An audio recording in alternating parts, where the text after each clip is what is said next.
नमस्कार, मैं आपका मित्र सर्वमित्र। मसला बहुत बड़ा है, ध्यान से सुनिएगा। देश के लिए गोल्ड मेडल लाने वाली बेटियां जब उनको धरना देना पड़े और वो बड़े आरोप लगाएं कि उनके साथ यौन शोषण हो रहा है और कौन कर रहा है, तो इससे बुरे हालात और क्या हो सकते हैं। पहले हरियाणा के स्पोर्ट्स मिनिस्टर पर आरोप लगे कि उन्होंने एक महिला कोच के साथ यौन शोषण किया, और अब एक बीजेपी के सांसद पर आरोप लगे हैं जो कि भारतीय कुश्ती संघ के अध्यक्ष हैं, यानी रेसलिंग फेडरेशन ऑफ इंडिया के प्रधान। सांसद बृजभूषण शरण सिंह बीजेपी के सांसद हैं और पिछले तकरीबन 11 सालों से भारतीय कुश्ती संघ के अध्यक्ष बने हुए हैं। उन पर बड़े आरोप लगाए हैं। देश की महिला पहलवानों ने, विनेश फोगाट को आप जानते हैं ना, ये महिला पहलवान जो अभी गोल्ड मेडल लेकर आई थी, जो कॉमनवेल्थ गेम्स हुए थे, उनमें से गोल्ड मेडल लाने वाली कई बेटियां महिला पहलवान वो दिल्ली के जंतर मंतर पर धरने पर बैठी। उनके साथ बजरंग पूनिया भी, जो देश के इस वक्त के सबसे बड़े रेसलर पहलवान माने जाते हैं, जो कई मेडल ला चुके हैं देश के लिए। और विनेश फोगाट जब बोल रही थी, उसके आंसू निकले, रो पड़ी बेचारी, और बड़े आरोप लगाए हैं उसने। सुनिए पहले, फिर इस पर बात करते हैं। एक लड़की है, अभी कॉमनवेल्थ गेम्स में गई थी। उसका जाने से पहले 1 महीने पहले तक इतना उसको मेंटली टॉर्चर किया चीफ कोच ने कि आपका वेट देखूंगा मैं जाने से पहले। वो कौन है वेट देखने वाले? और मुझे याद आ रहा विनीश, वहाँ पर भी कुछ हुआ था, क्योंकि वो लड़की को जबरदस्ती पुश किया गया। 10 दिन पहले कंपटीशन से उसका वेट देखा गया है। वो लड़की का ब्रॉन्ज मेडल वहाँ पे आया है। उस लड़की की गलती कहाँ है? वो जूनियर की है, वो बोल नहीं सकती। क्या उस कोच पे कोई एक्शन हुआ इस चीज को लेके? मैंने उस कोच को क्लियर बोला कि आप ये गलत कर रहे हो। शायद मेरे बारे में भी कुछ फेडरेशन में गलत चीजें हुई, मैं इनडिसिप्लिन। जो चीफ कोच है जितेंद्र जी अभी जो है नेशनल में, मैंने इतना ऑब्जेक्शन उठाया इस बात पे, उसके बाद भी वही चीफ कोच बनाए गए हैं। अच्छा, विनेश ये बोल रही है, चलो देखते हैं इसकी भी कोई सुनता ही नहीं। जो मर्जी फेडरेशन में होती है वही चलती है। खिलाड़ियों को भी वो मानना पड़ेगा, नहीं तो आप इनडिसिप्लिन है। एक तरफा था नशा। और रही बात कैंप की ना, लखनऊ कैंप सबने बोल दिया कि बहुत दूर है, सबके पास इतना पैसा नहीं होता। अर्जेंट आना पड़ेगा, तो या तो ट्रेन में स्लीपर क्लास में या बाथरूम के साथ बैठ के आओ। जिसके पास पैसा नहीं है, अर्जेंट फ्लाइट टिकट कोई अफोर्ड नहीं कर सकता है। लखनऊ कैंप क्यों है? सोनीपत लाया जाता है। कोई पास में लगाया जाए ना, दिल्ली लगा दो।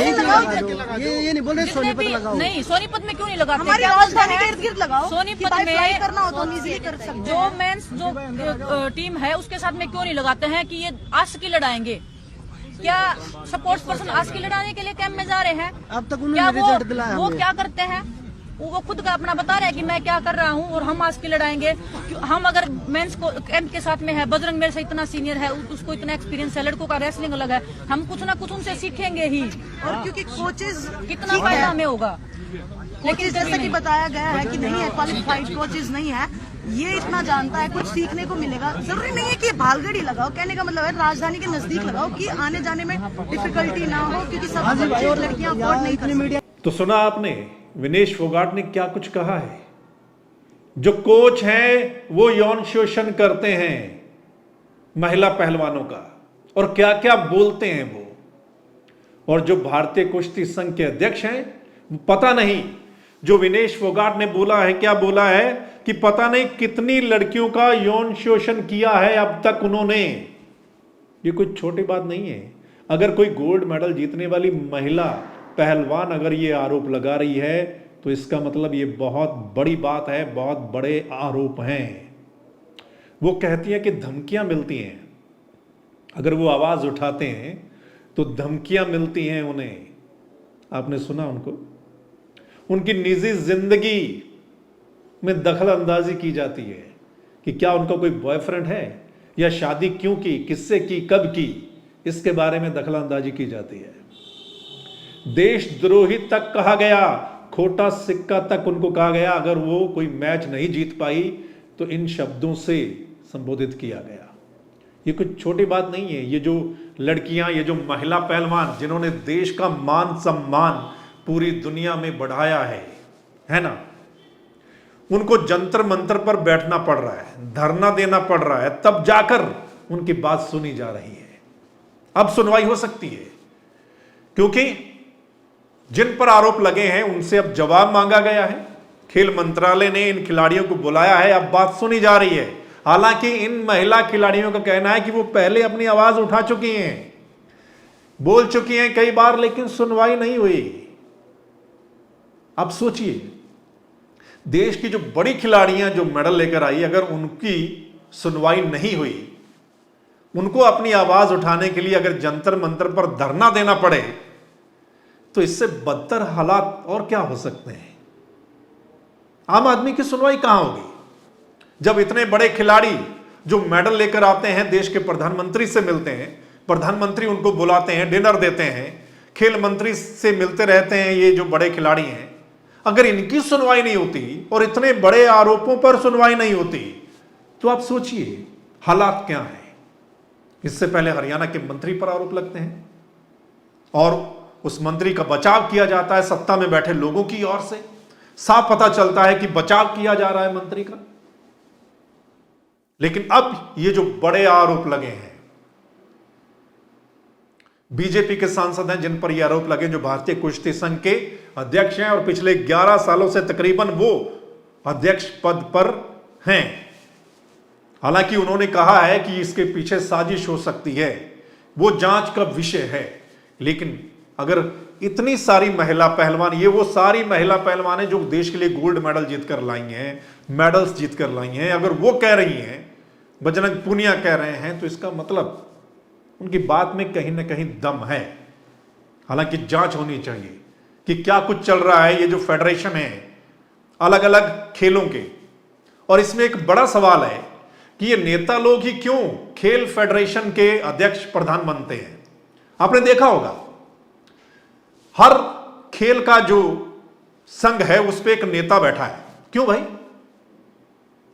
वो नेता शायद उस खेल के बारे में जानता भी नहीं होगा कि ये एबीसी क्या होती है, खेल कैसे खेला जाता है। लेकिन हमारे देश में ये सिस्टम देखिए, खिलाड़ी नहीं, नेता लोग खेल महासंघ के प्रधान बनने के लिए कितनी जद्दोजहद करते हैं, क्या कुछ नहीं करते हैं। ये एक नया चलन है हमारे देश में। क्या ऐसा होना चाहिए?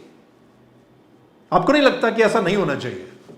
कोई बड़ा खिलाड़ी ही होना चाहिए, उस तभी वो न्याय कर पाएगा ना खिलाड़ियों के साथ, या उसको पता है कि कैसे खिलाड़ी तैयार होते हैं, कैसे आगे जाते हैं, क्या कुछ होता है। लेकिन यहां हमारे देश में नेता बैठते हैं जो खेल के फेडरेशन बने हुए हैं हमारे अलग अलग, या नेता या उसकी घरवाली या कोई और। ये है हमारे देश का सिस्टम, है ना। सो बड़े आरोप लगे हैं। विनेश फोगाट जब आरोप लगा रही थी तो वो रो पड़ी। उसने ये भी कहा कि एक बार तो उसने सोचा कि क्यों ना वो सुसाइड कर ले। ये कोई छोटी बात नहीं है, जब देश के लिए मेडल लाने वाला खिलाड़ी अगर ऐसा बोल रहा हो तो छोटी बात नहीं है। हालांकि अब खिलाड़ियों के सपोर्ट में बहुत सारे लोग आ गए हैं, दिल्ली जंतर मंतर पर पहुंचे हैं, खेल मंत्रालय ने उनको बुलाया है, अब बातचीत होगी, सुनवाई होगी, और हो सकता है अगले कुछ समय में जिन पर ये आरोप लगे हैं कुश्ती महासंघ के अध्यक्ष, वो इस्तीफा भी दे दें अपने पद से। लेकिन सवाल यही है कि इतने बड़े खिलाड़ियों को आखिर जंतर मंतर पर धरना क्यों देना पड़ा? इससे पहले सुनवाई क्यों नहीं हुई? जब वो कह रहे हैं कि उन्होंने आवाज उठाई थी, क्यों नहीं सुनवाई हुई? ये एक बड़ा सवाल है। और ये जो खेल महासंघ बने हुए हैं, इनके अध्यक्ष प्रधान नेता लोग ही क्यों बनते हैं? ये बड़े सवाल हैं दोस्तों। इस मसले पर आपकी राय क्या है? कमेंट के माध्यम से जरूर लिखकर भेजिएगा। कमेंट कीजिएगा, इस वीडियो को ज्यादा से ज्यादा शेयर कीजिएगा ताकि तमाम लोगों तक ये वीडियो पहुंचे और उनको पता चले कि क्या कुछ चल रहा है। और अगर आप चाहते हैं कि सही मसला आप लोगों तक पहुंचे, तो फिर आपने इस चैनल यानी दा मसला को लाइक, सब्सक्राइब, फॉलो करना है, ताकि जो हमारी अगली वीडियो चाहे इस मसले से जुड़ी हुई हो, चाहे कोई और बड़ा मसला, वो वीडियो आप लोगों तक पहुंच जाए। फिर मिलेंगे अगले मसले के साथ। तब तक के लिए नमस्कार, आदाब, सत श्री अकाल, राम राम।